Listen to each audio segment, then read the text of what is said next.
Acteur incontournable de la société civile, consultant en gouvernance et développement international, sociologue, précurseur et président de l'initiative Legs Africa, chers internautes, aujourd'hui, la plateforme est face à Monsieur Eliman Kane. Bonjour à tous et bienvenue dans l'épisode 11 de votre podcast. Aujourd'hui, comme d'habitude, nous avons un invité de taille, comme je viens de vous le dire. On va parler avec lui d'actualité, d'avenir, de situation du pays pour un amoureux du Sénégal et de l'Afrique comme lui. Et je suis bien sûr avec l'équipe de la plateforme et notre chroniqueur maison, Abdoulaye Sidibé. Comment vas-tu, Abdoulaye? Écoute, ma foi, je vais très bien, je vais très bien. En plus, aujourd'hui, on est bien accueillis, Oui. comme d'habitude, avec monsieur Eliman Kane, qui est quand même un grand monsieur. Oui. Il fait beaucoup de choses et je pense qu'il y a pas mal de choses sur lesquelles on va se retrouver, lui et moi. En fait, c'est un entrepreneur. Aussi, Oui. il faut le dire, c'est vrai. Oui, c'est un C'est vrai, entrepreneur. c'est Et du vrai. coup, Bah écoute, on va lui donner la parole. Hein. Bonjour Eliman. Bonjour Sophia, c'est un grand plaisir également de vous recevoir, toi et toute cette équipe ici, dans le cadre de cette émission, de ce podcast qui déjà fait des émules un peu partout. Et je voudrais commencer par vous féliciter pour l'initiative et le professionnalisme par lequel vous menez cela au bonheur de tous ceux qui sont à la recherche de la bonne information et de la connaissance utile tout court. Écoute, c'est un plaisir pour nous vraiment et un honneur que tu nous accueilles ici à Legs Africa. Merci beaucoup pour tes félicitations et tes encouragements. On va rentrer dans le vif du sujet hein, parce qu'il y a beaucoup de choses à dire. Hein, parce que quand même, la biographie est là et on aimerait pouvoir toucher beaucoup de points avec toi et profiter de ton expertise. Je vais commencer comme d'habitude avec des questions d'actualité. Hein. On va en profiter parce qu'on est en plein dedans. Le dialogue national 2025, Eliman. En tant qu'acteur de la société civile, j'aimerais que, de par cette casquette, tu nous parles un peu de ta vision de ce dialogue qui a été conclu il y a quelques semaines de cela. On a vu, en tout cas, beaucoup de figures de proue et des forces vives de la nation y participer, venir parler, venir témoigner un peu de la situation du pays. Qu'est-ce que toi, tu as retenu de ce dialogue ? Bon, d'abord, il faut dire que il faut magnifier le principe du dialogue. C'est-à-dire que dans une démocratie, pour éviter que la rue soit le lieu d'expression des aspirations citoyennes, il faut mettre en place des cadres qui permettent aux différentes parties prenantes autour de la gouvernance de la République de pouvoir échanger, de pouvoir assumer leurs différences, mais également de pouvoir confronter leurs idées pour qu'on puisse en tirer le maximum pour une gestion beaucoup plus effective, efficace des affaires publiques. C'est pour cela qu'il faut d'abord magnifier le fait que le dialogue soit dans le calendrier républicain, parce que c'est par décret que le dialogue national du 28 mai a été donc établi par l'ancien président de la République. Et il faut donc également féliciter que le régime actuel soit dans la continuité et que ce dialogue puisse se faire dans un contexte différent des contextes qu'on a eu par le passé. Parce que là, il n'y avait que dialogue que quand, effectivement, on était dans l'impasse, que personne ne pouvait plus se parler, qu'il y avait des problèmes et qu'il y ait une réaction finalement inévitable du pouvoir pour se maintenir déjà, pour sa propre stabilité. Alors là, on voit on est dans une période de stabilité après un changement de régime et que c'est important effectivement que le régime en place puisse organiser ce dialogue. Maintenant, vous dites par rapport à notre vision, parce qu'effectivement, pour évaluer les résultats de ce dialogue, nous ne pouvons le faire que sur la base de notre propre cadre de référence. Bon, il y a des thèmes de référence qui ont été partagés. Et je commence par là d'ailleurs. Pour moi, la première faiblesse, c'est à ce niveau, parce que les thèmes de référence qui ont été proposés au départ ont circonscrit ce dialogue sur le système politique, qui est un terme sur lequel il faut s'accorder déjà sur la définition, mais qui a été très restrictif à la question électorale. hein, ce qui est normal parce qu'on sait que les thèmes de référence ont été élaborés à partir de la direction générale des élections. On ne pouvait pas s'attendre à plus que ça, que ces techniciens-là ne fassent que ce qu'ils savent faire. Maintenant, il y a eu une idée qu'on avait bien magnifiée, de consulter toutes les parties prenantes pour réagir déjà sur les thèmes de référence. Nous l'avons fait à travers l'ex-Africa déjà, mais à travers aussi plusieurs plateformes dans lesquelles nous sommes initiateurs ou co-initiateurs, je veux dire, comme le RASA, le rapport alternatif sur l'Afrique, qui regroupe peut-être l'essentiel même de l'intelligentsia dans ce pays-là, y compris même des gens des médias et autres, etc. Mais également l'initiative Mesure qui a été prise dans un contexte difficile d'appel à une stabilité, à la paix et à un débat beaucoup plus constructif que ce qu'on a eu dans ce pays-là avant l'élection de 2024. Donc, et également du réseau des think tanks sénégalais. Donc, à travers toutes ces plateformes, nous avons contribué. Et le premier élément, c'était de revoir les thèmes de référence, de les élargir pour que ces thèmes de référence puissent vraiment permettre un débat profond sur les questions politiques et surtout sur la question de la nécessaire refondation qui était au cœur même de la proposition programmatique de PASTEF et de la coalition Diomaye qui a été élue, au cœur également des conclusions des assises nationales et de la CNRI, donc, qui ont toutes confirmé cette nécessité d'aller vers une refondation. Une refondation qui interroge en profondeur notre démocratie et notre République sur son cadrage institutionnel, etc. Sur la participation des citoyens, etc. Alors, malheureusement, il faut dire que dès la lecture des rapports des 3 commissions, la première chose à constater, c'est que les thèmes de référence de base, avec leurs limites, n'ont pas évolué. Donc, on est resté cloisonné dans un débat qui est autour de la question électorale, tout simplement. Donc, ça, c'est une première limite. Et donc, ça, il faut quand même dire que les conditions de discussion sur ce qu'on appelle, nous, les éléments de refondation n'existaient pas dans ce dialogue.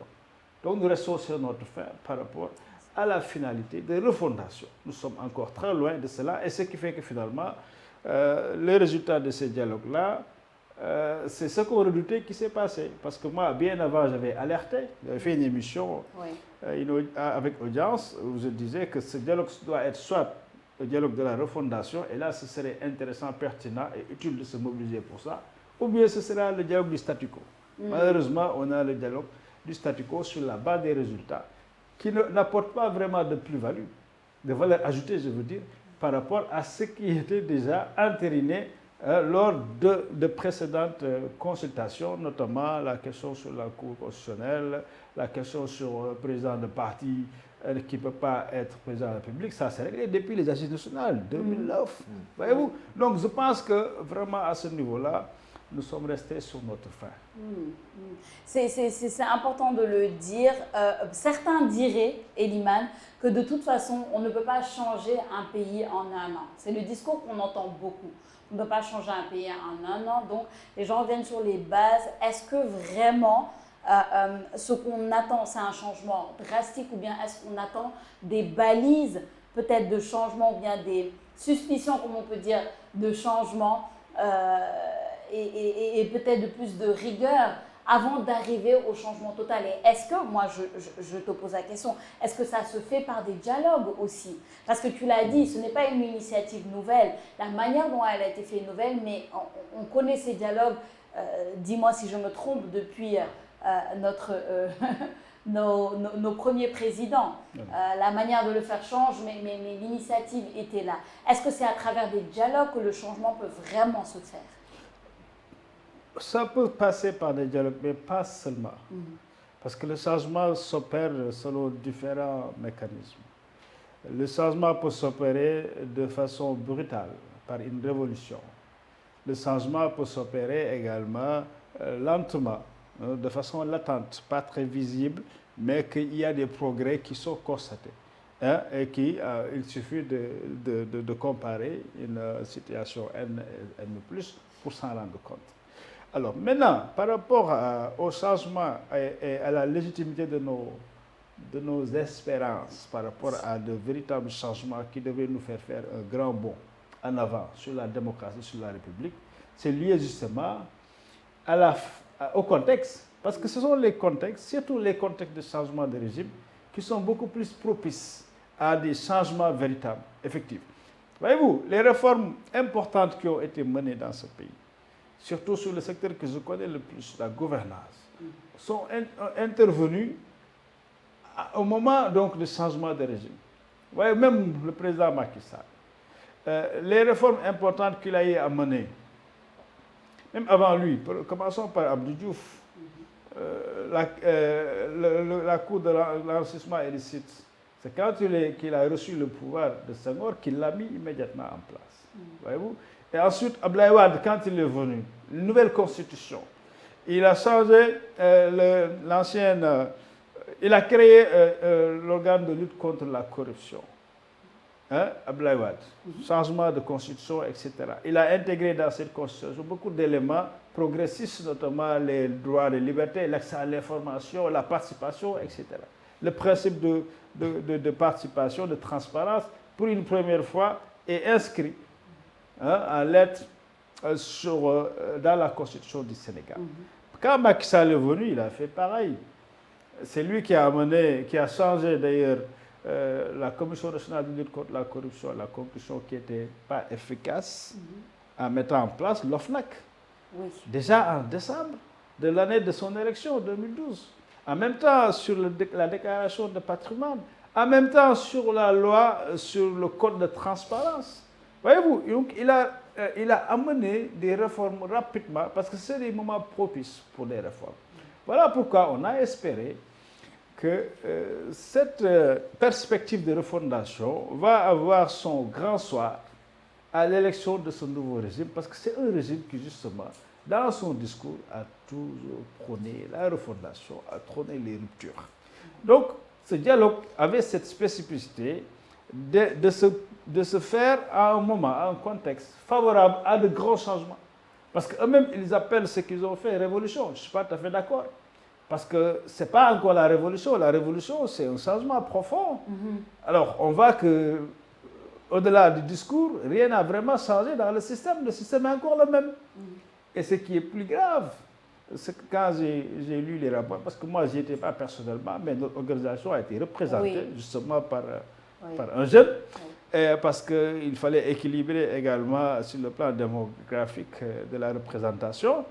Mais la lecture des rapports nous montre que ce qui est extraordinaire, c'est que c'est la majorité actuelle, donc la majorité qui fait la révolution, la majorité qui appelle à la rupture, qui était contre des évolutions et qui voulait maintenir le système tel quel. C'est incroyable.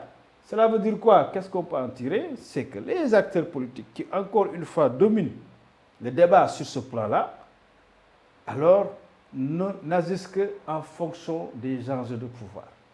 Ce qui veut dire que, ce qui fait que, quand ils sont dans l'opposition, ce sont des grands révolutionnaires.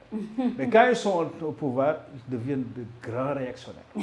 Voilà ce qu'on a constaté en termes de ce dialogue. Clairement, ce passage-là, ça clarifie un peu la situation, ce côté un peu crispé qu'on retrouve dans les environnements des affaires, mais également auprès des jeunes. Moi, ce qui va aussi pouvoir m'intéresser, c'est votre vision, parce que derrière Lex Africa, je sais que c'est un think tank, un magazine, un espace de concertation pour la société civile et puis pour les décideurs africains. Je parlais d'entrepreneuriat parce que vous avez aussi créé une civic tech avec Récolte. Bon, tout ça, ce sont des outils que vous pouvez mettre à disposition de ces gouvernements. Est-ce qu'aujourd'hui vous êtes consulté? Est-ce qu'aujourd'hui ils utilisent ces outils-là? Merci beaucoup. Et vous avez parfaitement raison de dire que nous sommes dans l'entrepreneuriat. Parce que personnellement, moi-même, j'étais d'abord entrepreneur avant de me reconvertir carrément sur des structures donc, qui travaillent sur des questions de gouvernance et autres. Parce que ça aussi, c'est lié à mon expérience d'entrepreneuriat. Je me suis rendu compte à un moment donné que ce pays, je ne sais pas comment les gens se débrouillent d'ailleurs, c'est impossible de réussir dans l'entrepreneuriat, dans l'environnement dans lequel nous sommes, surtout lié par la corruption et certaines pratiques irrationnelles. Et c'est ça qui m'a mis en contact avec la lutte contre la corruption et qui a fait que finalement, j'ai complètement changé de perspective pour me retrouver dans des organisations citoyennes, dans des ONG plus tard, etc., avant de revenir sur l'animation de ce think tank qui, effectivement, dans son modèle de fonctionnement, est encore dans l'entrepreneuriat. Et donc, vous avez parfaitement bien vu tout ceci. Maintenant, ce que nous le faisons avec deux aboutissements. Le premier, et c'est ce qui est plus important pour nous, c'est de permettre aux citoyens sénégalais de pouvoir se renforcer en termes de connaissances et de maîtrise des secteurs qui l'intéressent et des domaines dans lesquels il agit, et surtout pour pouvoir mieux défendre ses propres droits. Voyez-vous? Par rapport à l'État, mais par rapport aussi à un secteur privé prédateur, etc., etc. Donc c'est d'abord ça, donner le pouvoir et renforcer les capacités des citoyens. Donc ce que nous faisons, le produit là, il est destiné d'abord aux citoyens. Parce que c'est à lui de s'organiser et de se mettre debout en fonction du secteur dans lequel il est pour défendre ses droits. L'autre élément, c'est de challenger les politiques publiques, de les questionner, de les analyser, de voir les limites et de faire des propositions, justement des propositions dans une perspective citoyenne, pour dire que voilà ce que les alternatives peut-être qu'on devrait pouvoir trouver aux politiques publiques en ce moment mises en œuvre sur la base des aspirations des citoyens. C'est comme ça qu'on peut les challenger pour les améliorer. Donc ce sont les deux voies d'impact que notre action essaie donc d'adresser. Donc voilà un peu si vous voulez. Et pour ça aussi, il faut des produits. Et donc, comme vous l'avez dit, on fait beaucoup de recherches. Un think tank, c'est d'abord think, c'est d'abord penser. Et ici, là aussi, on a deux façons de faire. Si on a les moyens, on fait des études sérieuses, approfondies, carrément, hein, pour donner des données directes que nous produisons sur la base de l'investigation donc du champ du réel. Et si on n'a pas les moyens, on organise des débats, discussions entre experts, des gens qui connaissent déjà. Et donc ces discussions-là, que ce soit des rencontres physiques ou bien surtout des webinaires, parce qu'on en a fait plein, une centaine, hein, parce que quand même pendant la période Covid surtout, on s'est beaucoup adapté et on a fait pendant cette période Covid seulement plus de 50 webinaires. Et c'est des webinaires où tu as pu mobiliser des experts de partout. C'est ça aussi l'intérêt de l'utilisation du numérique. C'est-à-dire, quelle que soit la compétence, où est-ce qu'il peut se trouver à travers le monde, il devient accessible parce que tu n'es pas obligé de le dépasser, de le faire voyager, etc., alors qu'il a un calendrier. Voilà, ce qui nous a permis vraiment, j'allais dire, d'avoir le must sur presque tous les secteurs, sur des questions qui nous intéressent au Sénégal, mais aussi surtout l'Afrique, parce qu'effectivement, il faut le rappeler, nous sommes un think tank panafricain. Et le panafricanisme est l'ADN de notre action.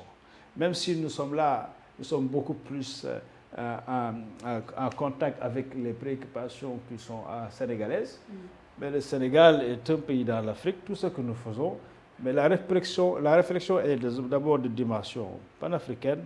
Ensuite, l'action doit être locale à partir de là où nous sommes.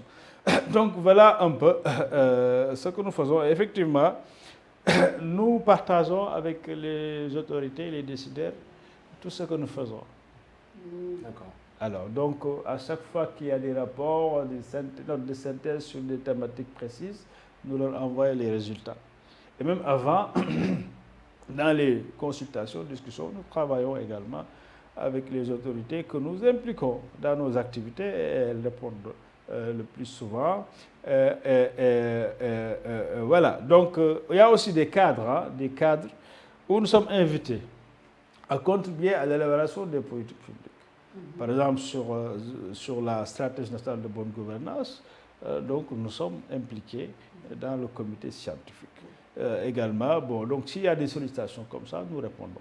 Alors, mais maintenant, sur les grandes idées, là, je pense que c'est assez lent. Les réactions sont lentes. Et parfois, on a l'impression d'être très en avance par rapport au circuit des décisions officielles. Parce qu'il y a des choses, surtout quand on parle de refondation et de ces questions-là, il y a des propositions qui sont là depuis très longtemps et qu'il faut juste mettre en application. Et là, ça hésite jusqu'à présent. Et justement, j'aimerais rester sur cette question-là qui est très intéressante d'Abdoulaye et approfondir, aller plus en profondeur sur le rôle de la société civile pour que les gens comprennent bien. Parce que souvent, on entend société civile, mais si on peut vraiment décortiquer ce rôle-là, tu l'as dit tout de suite, vous partagez vos travaux, vous êtes invités à dialoguer, à échanger, à certaines activités gouvernementales, etc. Pour ce qui est de la prise de décision aussi, vous êtes consultés. Mais j'ai presque envie de demander, est-ce que vous avez un levier en tant que société civile, j'ai envie de dire un levier de pression ou bien un levier vraiment d'action, pour ne pas dire un levier de pression, d'action qui fait que vous devenez vraiment incontournable dans ces prises de décision. Tu l'as dit, des fois les réactions sont lentes, des fois vous êtes en avance, mais on a vu la société civile agir à un moment de crise qu'on a passé cette dernière année ou ces 2 dernières années. On a vu la société très active lorsque les élections ont failli être repoussées de très loin. Et moi, j'ai presque envie de dire, en l'ayant vu de près, que c'est la société civile vraiment qui a appuyé et qui a fait jouer ce levier de pression, d'action, pour ne pas qu'on tourne peut-être à la catastrophe. Absolument. Qui a contribué. Donc, est-ce qu'on peut vraiment expliquer ça pour que les gens Oui, comprennent? c'est une question intéressante. Et moi qui me préoccupe beaucoup, parce que ce qu'on appelle société civile, on a besoin de clarifier de quoi est-ce qu'on parle. Oui. Et ça nous aiderait beaucoup pour en faire un véritable pilier dans l'architecture de gouvernance publique. Vous savez ce qui se passe, vous avez dit, il y a beaucoup d'exemples que vous avez donnés. Il y a eu des dynamiques citoyennes dans ce pays depuis très longtemps, à partir surtout des années 70, après les événements de 68 bien sûr. Mais après les années 70, tu vois, il y a beaucoup de dynamiques citoyennes, surtout qu'à cette période, vous savez, l'action politique a été limitée, encadrée par l'ancien régime. Et beaucoup de partis étaient dans la clandestinité, surtout de gauche, et qui s'organisaient dans des structures associatives. On peut dire que c'est les balbutiements de la société civile version sénégalaise, de façon historique. Voyez-vous, et qui étaient surtout dans les activités de développement, d'éducation, promotion de langue nationale, appui au développement social, etc. C'était surtout ça. Ensuite, il y a eu, au niveau des années 90, une autre forme de dynamique citoyenne sur les questions de transparence. C'est la naissance de Forum Civil, par exemple, en 1993, etc., qui commençaient à alerter. C'était des élites, c'était des élites qui étaient au fait de ce qui se passe, mais qui essayaient quand même de faire progresser les choses dans la gouvernance publique. Donc, qui commençaient à alerter, à faire le contrôle citoyen. Bref, ça a commencé à s'élargir. Donc, mais ces acteurs-là, qui sont assez diversifiés et qui sont aussi protéiformes, c'est-à-dire, voilà, c'est pas très homogène, ce qu'on appelle aujourd'hui dans le concept fourre-tout de société civile. Et c'est pour ça qu'il est important aujourd'hui d'avoir une définition opérationnelle du concept de société civile. Qu'on sache exactement quand on parle de société civile, de quoi est-ce qu'on parle. Et également d'aller plus loin. Ça, c'est un plaidoyer, par exemple, que nous avions balancé dans le menu du dialogue, mais qui a été complètement ignoré. Mais l'institutionnalisation de cette société civile. Ah oui. Ah oui, oui, oui, parce que cette société civile dont vous parlez, qui agissent parfois de façon spontanée sur les questions de démocratie. Vous avez cité les élections en 2011, avant la venue de Macky Sall. L'essentiel du travail a été fait par cette société civile. Il y avait le mouvement Y en a marre à l'époque, il y avait les autres organisations de la société civile, il y avait les patrons de presse comme Sidi Laminias, etc., qui avaient joué ce rôle-là. Donc ce sont les véritables moteurs du changement.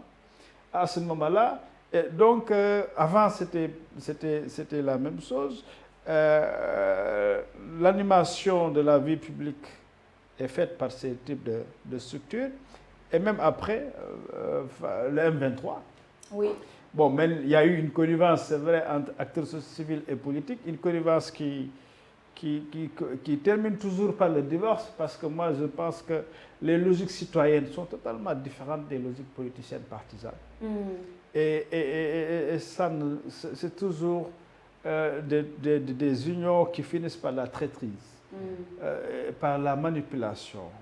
Voyez-vous? Et donc, souvent, les sociétés civiles qui prônent les idées de changement, etc., et phagocytées par les acteurs politiques, parce que ceux-là ont malheureusement l'avantage d'avoir plus de moyens de conquérir au suffrage des Sénégalais et de se retrouver au pouvoir.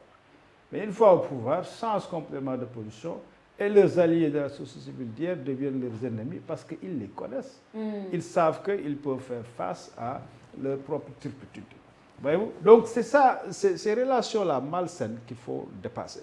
Et pour dépasser ça, et maintenir la force de contribution et de construction des acteurs de la société civile sur la base de l'engagement citoyen qu'ils ont et d'une logique purement citoyenne, alors il faut un cadre qu'ils formalisent. Et pour moi, ce cadre devrait aller jusqu'à la Constitution.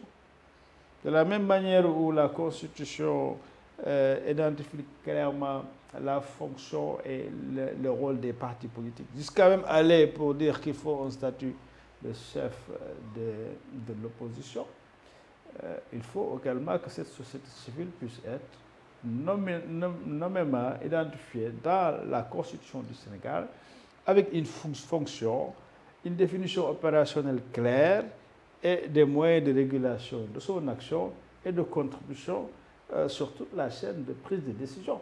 Voilà, il faut aller vers ça si on veut véritablement que cette dynamique qui est puissante, que personne ne peut nier, parce que c'est une réalité, comme je l'ai dit, sociologique et même économique. On crée beaucoup d'emplois dans ces organisations.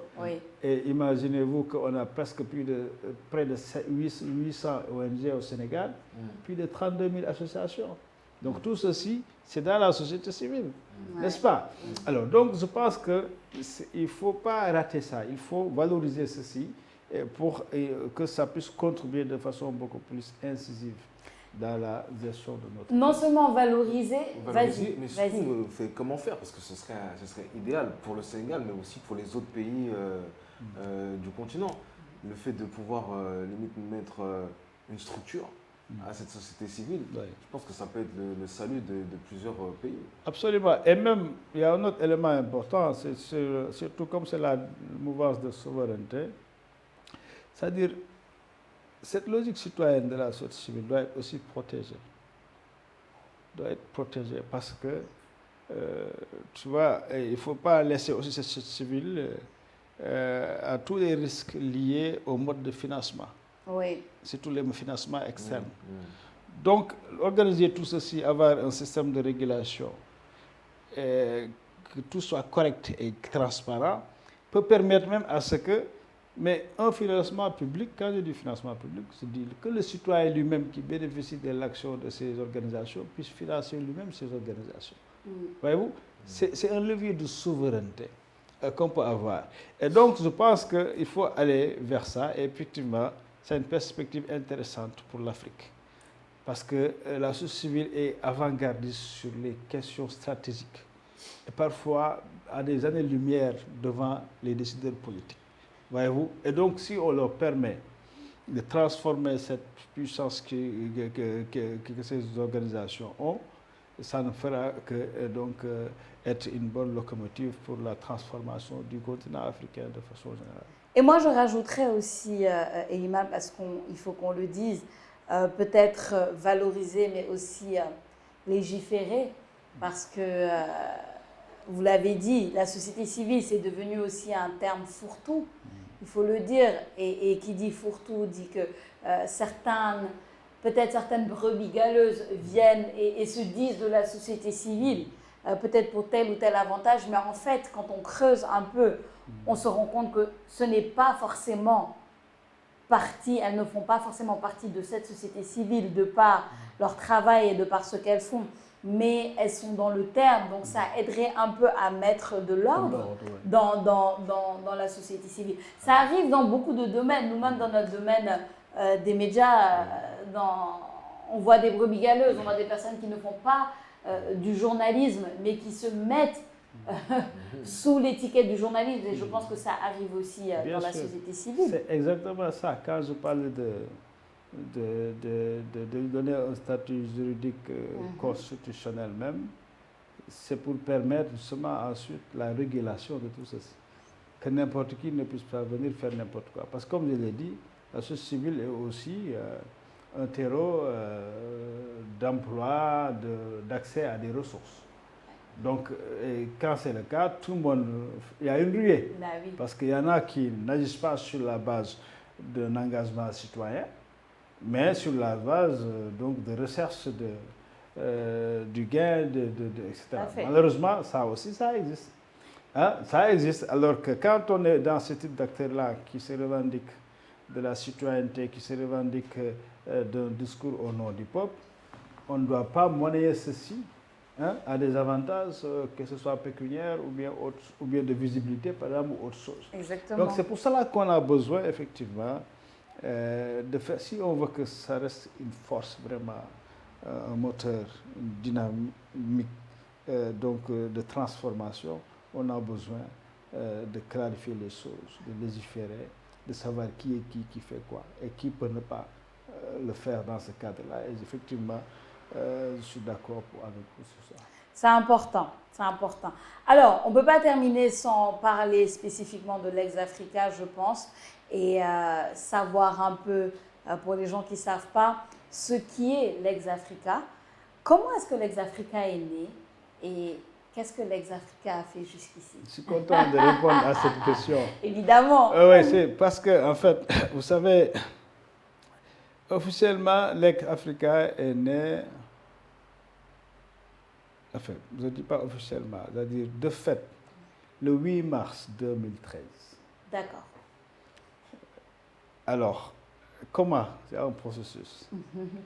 L'idée est venue, vous savez, entre 2010 et jusqu'à 2013, en fait, cette période qui correspondait à 50 ans d'indépendance de la plupart des États en Afrique. Oui, tout à fait. Alors donc, il y avait un moment de communication, mais de remise en cause. Mais surtout, on voyait que sur le plan officiel, c'était des célébrations. On disait, oui, Afrique, 50 ans d'indépendance de la plupart de nos États. Il y en a qui célébraient ça. Il y a l'exception peut-être du Bénin à l'époque, Albert Traoré, défunt Albert Traoré, oui, qui est un de nos premiers mentors aussi. Qui était béninois, il fut même le médiateur avant la fin de sa vie au Bénin, qui, avec le président Yahi Boni à l'époque, avait organisé une rencontre panafricaine pour une réflexion sur la situation de l'Afrique 50 ans après ses indépendances. Et ça a donné un manifeste qu'on appelle le manifeste du cinquantenaire, dans lequel il y avait 50 points. Alors, nous nous sommes dit que voilà, c'est ça qu'il faut faire. Au lieu de célébrer ce sur quoi on se pose des questions, est-ce que notre indépendance, qu'est-ce que ça nous a donné? Il faut faire le diagnostic et l'analyse de la situation 50 ans après que nous ayons accédé à la souveraineté internationale. Alors, c'est là que j'ai moi-même ciblé ce que je peux appeler des acteurs émergents à l'époque jeune. Une quarantaine, entre 30 et 40 ans, et qui étaient actifs aussi, que je voyais, j'observais, c'était des gens qui en voulaient, qui avaient parfois des perspectives vraiment, comment dirais-je, de différence, et osés.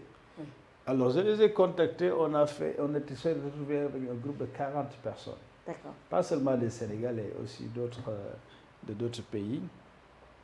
Et on s'est dit, réfléchissons en profondeur. Maintenant, essayons aussi de répondre à une question, celle du professeur Joseph Kizerbo, qui est dans un livre entretien intitulé « À quand l'Afrique ?» Et également, rappelons-nous de l'invitation de Frantz Fanon, qui disait, dans une relative opacité, à chaque génération de définir sa mission, à elle de la remplir ou de la trahir. Donc, à partir de là, d'une analyse, disons-nous maintenant, quels sont les défis? Bon, la situation qu'on a eue était une situation quand même, un tableau noir de l'Afrique. Beaucoup de crises, pas de développement humain, pas de voyez-vous, c'est ça, malheureusement. Des coups d'État énumérés, il y en a eu tellement, etc. L'Africain lui-même qui vit très mal, alors qu'en termes de ressources naturelles, on a tout ce qu'il nous faut. Hein? Ouais. Alors on s'est dit maintenant, identifier pourquoi ça ne marche pas, quels sont les défis qu'on a eu. Et c'est comme ça que dans cette réflexion en entonnoir, on s'est retrouvé avec, on a un problème de leadership. 2, on a un problème d'éthique qui est lié au leadership, d'éthique et d'équité aussi, parce que l'éthique pour moi, il n'y a pas de leadership sans éthique. Oui. N'est-ce pas? Oui. On peut être dirigeant en quelque chose, mais sans éthique, on n'est pas leader. Tout à fait. Alors, donc, ensuite, la question de la gouvernance qui vient. C'est-à-dire que c'est ce qui explique, il y avait un excellent texte de l'ancien professeur, le président de l'Assemblée nationale, Mamadou Koulibaly, économiste, brillant économiste, sur leadership et développement en Afrique, qui questionnait l'histoire de ce qu'on appelle les ressources tangibles et les ressources intangibles. Oui. Alors, tangible, c'est les ressources naturelles, etc., tout cela qu'on avait. Mais intangible, c'est la superstructure. C'est le capital humain, mais c'est surtout les institutions que nous mettons en place. Et alors, qui nous permet de nous dire que finalement, on a aussi un sérieux problème de gouvernance, parce que c'est parce que on n'a pas mis en place les institutions qu'il faut. On n'a pas aussi le mindset et les hommes qu'il faut. Cette superstructure qui fait que finalement, nous ne pouvons pas profiter de nos ressources tangibles, à savoir les ressources naturelles. Donc, entre les ressources naturelles et la satisfaction du citoyen, ce travail qui se fait entre, c'est ça la gouvernance. Et donc, la gouvernance devient un sérieux problème. Parce que quand tu interpelles la gouvernance, c'est d'abord le cadre légal, le cadre institutionnel, c'est les processus de prise de décision, mais enfin, c'est les pratiques des hommes. Voyez-vous? Donc, sur ce plan-là, on a eu de sérieux problèmes. Donc, c'est le troisième défi identifié. Enfin, le quatrième défi, c'est la stratégie. À l'époque, il n'y avait pas encore la vision Afrique 2063. Il n'y avait pas encore même la vision Sénégal émergent. Émergent, oui. Alors, presque partout en Afrique, on n'était pas dans la stratégie. C'est-à-dire la stratégie, c'est de réfléchir sur les années à l'avance, avoir une vision sur ce qu'on va être dans 50 ans. Et maintenant, qu'est-ce qu'on peut faire? Décliner cette vision en mission, en objectif stratégique, etc. Et puis des activités à mener pour y arriver. Donc on ne faisait pas ça. Ce sont les autres qui avaient des stratégies pour eux et sur nous. C'est ce qui fait que tu as des sommets France-Afrique, la petite France là, avec tous les 54 États de l'Afrique, le sommet Chine-Afrique, le sommet Japon-Afrique, même Portugal-Afrique, c'est incroyable. Alors donc, voyez-vous, c'est terrible. Alors que nous n'avons même pas de stratégie sur nous, à plus forte raison sur le plan international, pour comprendre quels sont les équilibres géostratégiques. Ouais, toutes les interdépendances qu'il peut y avoir, parce que c'est pas parce qu'on est un petit pays qu'on ne peut pas rayonner, on l'a vu, mais entre Africains, il n'y a pas ce dialogue-là. J'ai l'impression qu'on est à l'aveugle. Voilà. Oui. Donc ça, c'est vraiment ça, la dimension stratégique qui manquait. C'est ça qui a donné le nom. Leadership, éthique, gouvernance, stratégie, l'ex-africain. Ah. Voyez-vous? Donc c'est vraiment une structure créée sur la base des défis du continent. Voyez-vous? Et maintenant, ça tombe bien. L'ex-africain, c'est le LEC aussi.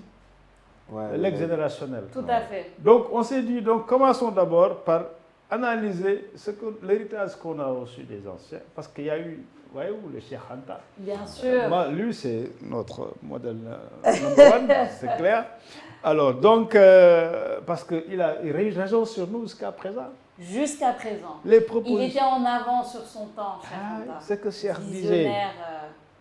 À partir de 45 jusqu'à 87, etc. Mais tout ce qu'il a dit, Cheikh, aujourd'hui, continue encore à être notre défi. On ne l'a pas écouté, on l'a combattu. Ouais. Alors qu'il avait très tôt compris que les Africains devraient s'organiser. Et le temps lui a donné raison. Voilà, donc tu vois, c'est pour cela que voilà, nous sommes dans cette perspective de Cheikh Anta. Et donc, nous nous sommes dit maintenant, voilà ce que la génération des années nous a donné. Mais nous, est-ce que nous avons, justement, Frantz Fanon qui revient, le devoir de trahir notre mission? Donc, d'abord, nous l'avons découvert. Cette mission, ça passe par les 4 défis stratégiques. Donc, il faut qu'on s'y mette pour remplir cette mission, pour que, dans 50 ans, quand on parlera de centenaire de l'accession à la souveraineté internationale de la majorité des États africains, que le tableau soit religieux. C'est-à-dire que nous aussi, le legs qu'on va donner aux générations à venir, nos enfants, nos petits-enfants, puissent être une Afrique différente de celle que nous vivons avec les difficultés. Voilà l'ex-africain. Expliquer pourquoi nous sommes là et pourquoi nous agissons. C'est un magnifique legs. C'est aussi une vision qui est là et machallah. Les Camerounais, je dis machallah. Vraiment, c'est très inspirant. Maintenant, j'aimerais qu'on termine parce que moi, tu sais, cette casquette sociologie-là, elle m'intéresse énormément. J'ai toujours dit que si j'avais pas fait du journalisme, j'aurais fait de la sociologie parce que ça m'intéresse énormément de comprendre un peu comment je vois la sociologie, c'est comprendre un peu le fonctionnement de notre société. Si la psychologie elle comprend le fonctionnement de l'être humain, la sociologie comprend un peu le fonctionnement de la société, les deux vont ensemble. Moi, j'aimerais savoir, avec maintenant la casquette de sociologue, très rapidement, comment est-ce que cette casquette de sociologue t'a fait voir un peu et t'a fait t'engager justement dans ce chemin-là, ce chemin de la société civile, ce chemin, parce que c'est un engagement, ce chemin de travailler pour le Sénégal, pour le continent. Vous n'avez parfaitement raison. Alors, ça m'a beaucoup aidé, parce que je peux dire que j'étais engagé un peu plus tôt. Déjà au lycée, j'étais très actif, je prenais des responsabilités, etc. Mais la sociologie m'a beaucoup aidé. Et justement, j'ai fait la sociologie du développement. C'est-à-dire que j'ai eu la chance d'étudier en travaux dirigés toutes les théories de développement qui ont été appliquées dans le monde et surtout en Afrique. Les disséquer, comment elles ont été élaborées et pourquoi elles ont échoué. Elles ont échoué parce qu'elles n'ont pas permis le développement humain et social des Africains. Voyez-vous? Et donc, ça, c'est frustrant. Ça fait mal. Ça, c'est un choc, ça fait tilt. C'est pour ça que je dis, il faut que nous nous engageons pour changer les choses. Ouais. Et pour changer les choses, on ne peut pas le faire qu'en dehors de nos sociétés. Donc, il y a des facteurs qui sont des facteurs exogènes, mais aussi il y a des facteurs qui sont des facteurs endogènes liés à nos types de comportements, liés à notre conscience historique, liés à ce qu'on ne peut pas oublier, c'est-à-dire 4 siècles de domination et d'aliénation. Et voyez-vous, j'ai eu la chance aussi d'avoir de brillants professeurs et des cours qui étaient des cours assez intéressants comme les cours d'anthropologie critique qui nous amenaient à nous re-questionner sur justement le passé de l'Afrique avant le contact avec l'Occident. Et on découvre la richesse de notre civilisation antérieure au contact avec l'Occident. Avec également des perspectives d'anthropologie critique qui nous permettent de remettre en cause tout ce qui, finalement, après nous a été inculqué, mais dans un modèle qui cherchait à nous aliéner, qui cherchait à faire de nous alors des instruments de domination Ouais. pour utiliser nos ressources, pour développer d'autres contrées. Voyez-vous? Et donc, ça nous a permis, dans ma formation aussi, de sociologue que j'ai fait à l'université Gaston Berger Saint-Louis, mais de recevoir des professeurs qui venaient de partout, comme Serge Latouche de Paris 11, qui est connu pour ses théories développementalistes, contrairement et ailleurs, même parfois, même des coopérants de la Banque mondiale, qui n'avaient pas du tout de chance, parce qu'ils finissaient par devenir nos amis, parce qu'ils ont trouvé des étudiants tellement bien formés dans une perspective critique. Donc, de ce que ça faisait, qu'ils passaient des moments un peu difficiles pour eux. En tout cas, ils apprenaient beaucoup avec nous. Il y a eu beaucoup. Donc, parce que la perspective sur laquelle cette formation nous a permis d'aller, c'est celle justement de la souveraineté, c'est celle de la valorisation de la conscience historique africaine, de la valorisation de notre riche passé, etc., mais également de la compréhension de nos spécificités sociologiques. Nos sociétés sont différentes des sociétés occidentales, etc. Même s'il y a les universaux, ce que tout le monde partage, ça c'est évident. Mais le déterminisme social, ça c'est une loi sociologique. Oui. Et donc c'est le milieu dans lequel nous sommes, c'est l'histoire, quand on fait l'analyse diachronique, qui nous permet de savoir que voilà notre singularité. Mais cette singularité, il faut l'assumer. Et justement, quand cette singularité rencontre des enjeux qui sont des enjeux géostratégiques, c'est-à-dire d'intérêt des nations différentes qui sont en compétition, on parle de concert des nations, mais en réalité, c'est champ de bataille des nations. Voyez-vous, regardez ce qui se passe dans le monde aujourd'hui. C'est des rapports de force, des rapports de domination. Donc, l'Afrique étant laissée pour compte, parce que nous l'avons compris en étudiant les politiques et stratégies de développement qui ont été mises en place depuis des décennies, que donc doit se prendre en charge. Et se prendre en charge avec ses propres spécificités, c'est-à-dire en valorisant donc les forces de sa propre société. Donc ce que nous avons, la solidarité, contrairement à l'individualisme prôné par le néolibéralisme occidental qui a échoué. En même temps, on voit bien que le modèle économique libéral triomphant, c'est un modèle qui aussi a échoué. Parce que qu'est-ce qu'elle a produit, ce modèle? Mais des inégalités. Tout à fait. Partout dans le monde, pas seulement entre l'Occident et l'Europe, le Nord et le Sud, mais au sein du Nord, il y a des inégalités. Vous voyez un peu ce qui se passe. Même aux États-Unis, vous voyez comment la pauvreté est en train de se développer, surtout après Covid et autres, etc. etc. Donc, il y a ça. Et il y a aussi cette menace, pour ne pas dire ce fléau, par rapport à l'environnement. Donc, nous sommes tous menacés, notre vie devient plus difficile. On a de plus en plus de difficultés pour accéder à des ressources parce qu'il y a les changements climatiques qui interviennent dans le système de production de ces ressources-là, le secteur de la pêche, vous voyez, l'agriculture qui s'appauvrit, etc. Donc ça, c'est un modèle d'exploitation à outrance de nos propres ressources, basé sur le profit concentré entre les mains d'une minorité qu'il a créé. Donc l'Afrique a d'autres éléments comme solution qu'il faut trouver dans notre socio-anthropologie. La solidarité qui permet de développer des concepts aujourd'hui comme Ubuntu, des concepts comme ça a été expérimenté en Tanzanie par Julius Nyerere, comme les Ujamaa, donc qui sont des formes d'organisation socialistes, donc qui mettent au cœur la solidarité, mais la solidarité productive.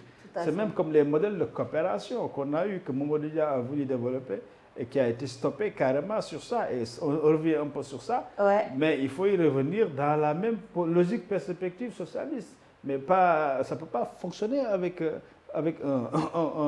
une dynamique, un modèle libéral.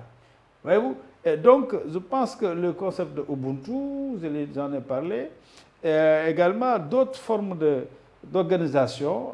Sur le plan politique, vous voyez, on se rend compte que, voilà, si on va jusqu'au XIIIe siècle, même avant, parce qu'on peut même aller jusqu'à la MAT, dans l'Égypte ancienne, la MAT qui était une forme d'organisation sociale politique, qui intégrait les aspects valeurs, parce que l'aspect redevabilité, c'est-à-dire même quand on meurt, on sera jugé, c'était déjà dans ça, voyez-vous. Et donc, la constitution du Mandé, qui est à la même période que la Magna Carta, que quand on étudie les sciences politiques, dans le narratif occidental, on parle de la Magna Carta, qui date du XIIIe siècle aussi, en même temps que la maths. Et ensuite, nous avons eu, au moment où les États-Unis se faisaient, nous avons eu aussi notre république théocratique, Toronto, ici. Bien sûr. N'est-ce pas, en 1776. Bien sûr. Et vous avez vu un peu, un extrait des recommandations de Thierno Souleymane Baal, que j'ai toujours ici dans mon bureau en face de moi, qui parlait justement des principes de redevabilité. Quand on nous parle de CREI ou de pôle judiciaire économique, ils avaient à l'époque, au XVIIIe siècle déjà, donc prévu cela et appliqué, parce que les Almabis ont été déçus, parce que tout simplement, ils n'ont pas su respecter les principes de l'Almamia. J'entends à travers tout cela une déconstruction totale à faire de tout ce qu'on sait et un retour aux sources, à ce qu'on savait déjà. Absolument. Et qu'on a oublié. Absolument. Il faut déconstruire ce modèle qu'on nous impose. C'est ça. Parce que ce modèle, il est récent. Ouais. Mais on a tendance, parce que ça va avec une aliénation qui passe par l'école, par la communication. Tout à fait. Les réseaux sociaux. Comme disait l'autre ancien président américain, il faut d'abord faire des films et ensuite amener nos produits. C'est comme ça que l'Amérique s'est vendue au monde, a dominé le monde, n'est-ce pas? Oui. On montre l'Amérique puissante qui gagne toujours, l'Américain partout dans le monde, le rêve gagne américain. toujours. Le rêve est vendu. Ouais. Donc on nous a vendu tout ça. Nous, on l'a gobé, on l'a acheté. Ouais. On n'a pas eu de produits à vendre également. C'est ça le problème. Donc il faut être dans la déconstruction. Parce que tout ce qu'on nous dit là n'est pas si évident que ça. Ouais. Mais si on ne l'interroge pas pour voir ses failles, pour aller plus loin, on va dire que mais c'est comme ça, il faut s'y faire. C'est comme ça, il faut s'y faire, on n'y peut rien. Non, ça c'est de la paresse intellectuelle. Il faut éviter d'être dans la paresse intellectuelle. Et je pense qu'on a les moyens. Heureusement que ces idées qui sont des idées, c'est vrai, iconoclastes, qui sont des idées hétérodoxes, sont en train de faire leur chemin. Et la jeunesse s'y intéresse. C'est ça qui est important.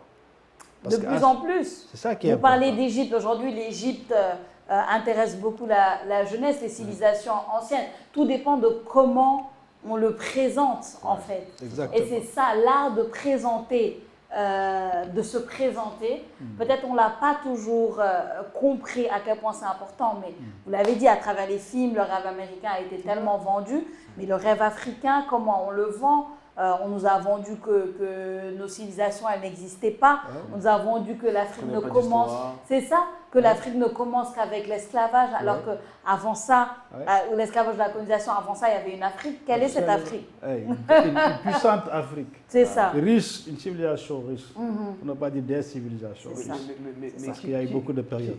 Qui nous la raconte cette Afrique-là? Ah, juste, laquelle? Celle des anciennes civilisations, des empereurs, des rois. Il a déjà commencé chez Anta. Oui, mais lui, est-ce qu'on a appliqué? Non, justement, il faut être dans la continuité. C'est une œuvre. Il y a des pères initiateurs de cette déconstruction-là.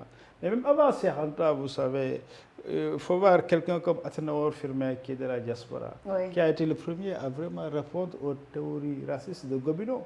Tout à fait. Cheikh Anta est revenu sur ça, voyez-vous, à son époque. Donc maintenant, à notre époque aussi, il faut que le relais soit pris et que d'autres s'y mettent. Il faudrait qu'on fasse un film sur Cheikh Anta Diop. Ah, il faut faire beaucoup de choses sur Cheikh Anta. Il faut en faire beaucoup et les adapter aux nouvelles générations. Tu sais, il faut faire des versions TikTok pour que les jeunes regardent ça. Il nous faut aussi une autre émission parce que la fin là est tellement intéressante. Moi, je reste un peu sur ma fin, sur tout ce qui est civilisation africaine. Je pense qu'Eliman, on reviendra te voir pour que tu nous parles de ces civilisations-là. Vraiment. Mais en attendant, on te remercie énormément, Eliman. C'était un plaisir de partager cette émission avec toi. Merci pour cette générosité. Et voilà, ton expertise est vraiment à écouter, à prendre en compte. Un grand merci à toi. Merci. On va continuer à essayer. C'est ça, c'est ça. On y arrivera peut-être un jour à contribuer à la transformation, parce que l'Afrique ne mérite pas la situation dans laquelle vivent les Africains. Nous avons tout ce qu'il faut en matière de ressources naturelles. Ce qui nous reste, c'est comme on l'a dit, c'est cette superstructure qui est la gouvernance, la construction d'une citoyenneté de transformation. Et c'est ça qu'il faut y aller. Et maintenant, pour y aller, c'est vrai plus facile quand ça vient des pouvoirs publics. Mais si les pouvoirs publics ne le comprennent pas à cause des enjeux de pouvoir, il faut construire ça avec les citoyens. Et ça, c'est une perspective sur laquelle nous insistons beaucoup. Merci. De beaux mots de la fin. Merci beaucoup, Eliman. Abdoulaye? Merci, moi j'ai vu les paroles. Hein. Je vais m'inscrire à l'Ex-Africa, les prochaines masterclass là. Oui, c'est une idée, de masterclass, vraiment. Merci beaucoup, Abdoulaye. La 11e, nous aussi on va y arriver. Hein. Ouais. On est à 11, on continue. On lâche pas, on lâche pas. Merci à vous, chers internautes. Merci à toute l'équipe de la plateforme. On vous donne rendez-vous très prochainement en ligne pour le prochain numéro. Je suis Sophia Ba et je vous dis à bientôt.